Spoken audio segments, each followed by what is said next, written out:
My family banned me from my dad's funeral because I'm gay. So I showed up anyway, with my boyfriend, and a letter from my dad. They told me I wasn't welcome.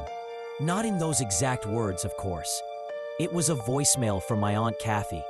Her voice tight, like she was reading off a script. Hey Tyler, just wanted to let you know that the funeral service for your dad will be Saturday at St. Mark's. It's mostly close family. You know, just immediate. Anyway, yeah, I guess we'll talk soon. I played it back 3 times. Close family. Immediate family. As if I wasn't that.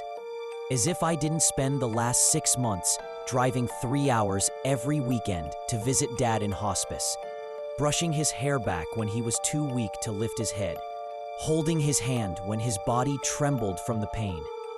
I was his son, but I also happened to be gay, and they never really forgave me for that. I came out when I was 19. Dad didn't say much at first, just nodded and handed me a soda. I thought he didn't get it, but the next day, he texted me a photo of a rainbow sticker on his pickup. Said, "Reppin' my boy." That was my dad. Quiet, stubborn, and loyal as hell. Mom cried for a week. Said I was breaking her heart. My older brother Josh told me it was just a phase. Like being gay was a cold you caught in college. Eventually, we stopped talking. I moved out, got my own place, built a life, a real one. I had a boyfriend, Luis. We'd been together for almost 2 years when Dad's cancer came back. That changed everything. He reached out, just said, "I'd like to see you." I went. I kept going. Every weekend, sometimes more. Luis came too, bringing puzzles, soup, playlists of music Dad liked. And Dad, he grew softer. He talked more. About his regrets, about how proud he was of me. He made me promise I'd live for myself. Not for them. For me. I didn't know what he meant. Until Thursday morning when I got the call that he was gone. And then came the silence. No messages from Josh. Nothing from Mom. Just that stiff little voicemail from Aunt Kathy. It hit me in waves. The grief, sure. But worse than that, the erasure. Like I didn't exist. Like the last months meant nothing. Like I'd never held his hand, never cried into his shoulder when I thought he was slipping away.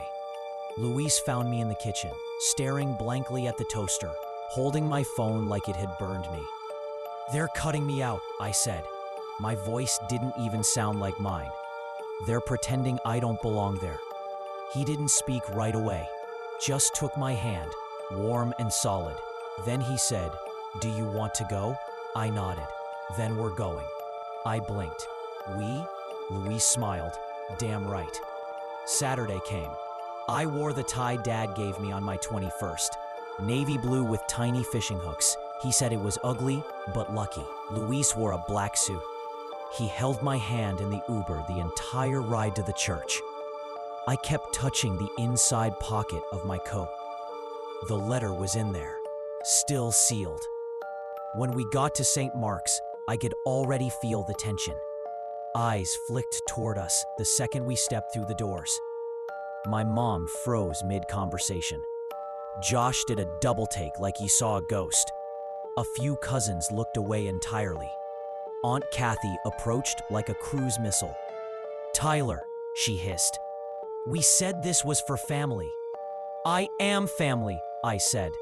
My voice didn't shake. I looked her dead in the eye. Dad made that clear. She glanced at Luis, then back at me, face scrunching like she smelled something sour. "It's not appropriate. Not in front of the others. Just go, please." Behind her, I saw the casket. Closed. Simple. Flowers on top. Blue and yellow. Dad's favorites. I took a step past her. She tried to block me. Luis gently placed a hand on her arm and said, calm and low, "Step aside." She did. We walked in, sat down. A whisper storm started around us. I could feel the heat of every sideways glance, but I kept my hand in Louise's. I didn't care what they fought, because in my pocket was something stronger than their disgust. Something Dad wrote for me. And if they wouldn't let me speak today, I would find my own way to be heard. And I knew exactly when to do it. The moment they said, "If anyone has words to share," the service started. I sat there stiff as marble, shoulders tight, pulse loud in my ears. Louise squeezed my hand once, like he could feel the pressure building inside me. I didn't look at him. I couldn't. If I did, I might cry, and I wasn't going to cry. Not in front of them. The priest spoke in that soft, practiced voice, the kind you only hear at weddings and funerals. He talked about legacy, strength, family. Family. The word echoed like an insult. The service started. I sat there stiff as marble, shoulders tight, pulse loud in my ears. Luis squeezed my hand once, like he could feel the pressure building inside me. I didn't look at him. I couldn't. If I did, I might cry. And I wasn't going to cry. Not in front of them. The priest spoke in that soft, practiced voice, the kind you only hear at weddings and funerals. He talked about legacy, strength, family. Family. The word echoed like an insult. Josh got up to speak. His tie was crooked. His voice wobbled with just the right amount of grief. Performative, like he'd rehearsed it in the mirror. My dad was a strong man, a proud man. He believed in hard work, in loyalty, in tradition. He paused to sniff dramatically. He taught us what it meant to be good men. I looked down at my shoes, bit my cheek until I tasted blood. Loyalty? Tradition? Josh got up to speak. His tie was crooked. His voice wobbled with just the right amount of grief. Performative, like he'd rehearsed it in the mirror. My dad was a strong man, a proud man. He believed in hard work, in loyalty, in tradition. He paused to sniff dramatically. He taught us what it meant to be good men. I looked down at my shoes, bit my cheek until I tasted blood. Loyalty? Tradition? Was that what Dad whispered to me in hospice? When he asked me to forgive them even if they didn't deserve it. When he said he was sorry for not standing up to them more. Josh ended his speech with a Bible verse he probably Googled that morning and walked off to polite clapping. Mom dabbed her eyes, looking fragile and flawless in black lace. She hadn't looked at me once. The priest cleared his throat. If anyone else would like to say a few words. I stood before I could stop myself. Gasps. A cough. A shifting of bodies like someone had let a snake loose in the pews. I walked slowly toward the front. Every step felt like dragging a boulder. My mouth was dry. My legs weren't entirely steady. But the letter in my pocket felt hot, alive, like it was pulling me forward. The priest gave me a cautious nod. I stepped up to the podium. "My name is Tyler," I said. My voice echoed in the silence. "I'm Joe's youngest son. You may not have seen me much these last few years, but I was there, in the hospital, in the hospice room, when he stopped being able to eat, when he forgot what day it was, when he asked for his favorite song and cried when I played it. No one moved. I know some of you think I don't belong here," I said, locking eyes with Mom, "but I do. Not because I say so, because he did." I reached into my coat and pulled out the letter. Gasps again. A ripple through the room like someone cracked glass. "He wrote this 2 weeks before he passed, asked me not to open it until today." I unfolded it slowly. The handwriting was shaky, but it was his. I started reading. "To my son Tyler, if you're reading this, I'm already gone. Which sucks because I really wanted to see your face when I tell you this next part. Someone in the back coughed nervously. I kept reading. You were the best damn thing that ever happened to me. I'm sorry I didn't always show it the way I should have. I was scared. Not of you, of how the world would treat you. But then I saw you grow into the strongest, kindest, most stubborn man I've ever met. My voice cracked, just for a second. I need you to know something. Whatever they say, whatever looks you get, you belong. In this family, in this world, at this funeral. If they forget that, remind them who I chose to write this to. Not Josh, not Kathy, you. I paused. You could have heard a teardrop. I looked around. Then I read the last line. And if you decide to bring Luis, good. Tell him I said thanks for the soup. A choked laugh escaped my throat. A few people tensed like I'd just screamed.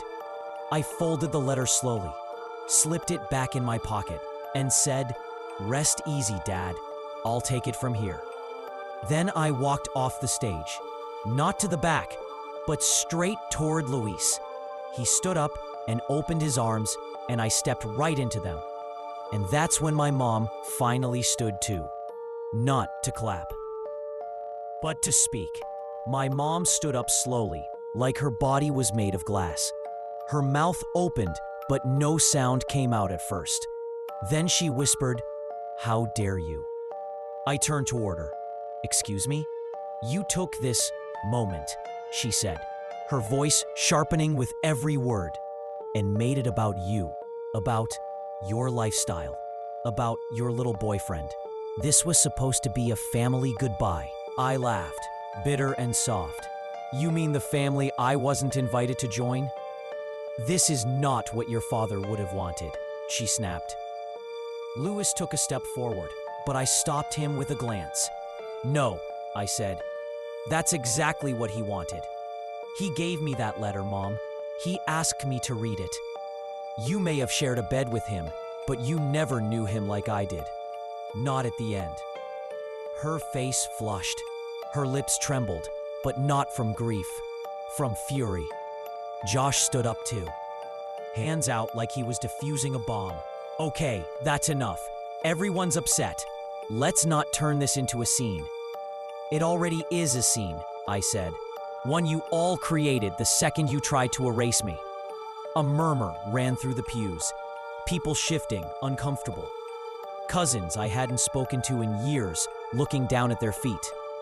I saw Aunt Kathy shaking her head like I was the one who ruined the flowers. I took a breath, deep, centered. None of you called me when he was dying. None of you asked if I was okay after he passed. You just moved ahead with your plans and hoped I'd stay quiet. But I won't. Not anymore. Mom opened her mouth again, but Louise stepped in this time. Calm, but firm. "He loved him," Louise said. "I saw it every week. I saw how your father looked at Tyler, how he thanked him for every small kindness. I saw the way he squeezed his hand when he was scared. And now you're going to pretend that never happened? Shame on you." Silence. Thick, cold. Then someone clapped. Just once. Then again. I turned. It was Uncle Ray, Dad's younger brother. Graying beard, flannel jacket, tears in his eyes. He stood up and said, "Joe told me about the letter. Told me if the family acted like fools, Tyler was to read it. I didn't think it'd come to this, but I'm glad he did. Proud of you, kid." Then he walked over and hugged me. Tight, warm, real. My cousin Amy stood up and walked over. Then her younger sister. A few more followed. Not all, but enough. Mom sat down, stiff and quiet. Josh stood in the aisle, unsure whether to retreat or defend. I looked at them one last time. I'm done apologizing for existing, for loving who I love, for being his son. If any of you want to pretend I'm not family, that's fine. I don't need to belong here to know who I am. Luis took my hand again. His grip was solid, like home. We walked out of the church slowly. Heads turned. Some nodded, some didn't. The sun hit my face like a blessing when the doors opened. Outside, I breathed deeper than I had in months. Luis pulled me into a hug, and I just let go. Not of the grief, that was still there, but of the weight, the pretending, the begging, the hoping they'd one day choose me. They didn't. He did.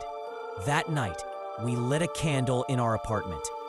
I put the letter in a frame, hung it right by the front door, so every time I leave the house, I remember, I am not the mistake they tried to bury. I am my father's son, fully, completely, proudly.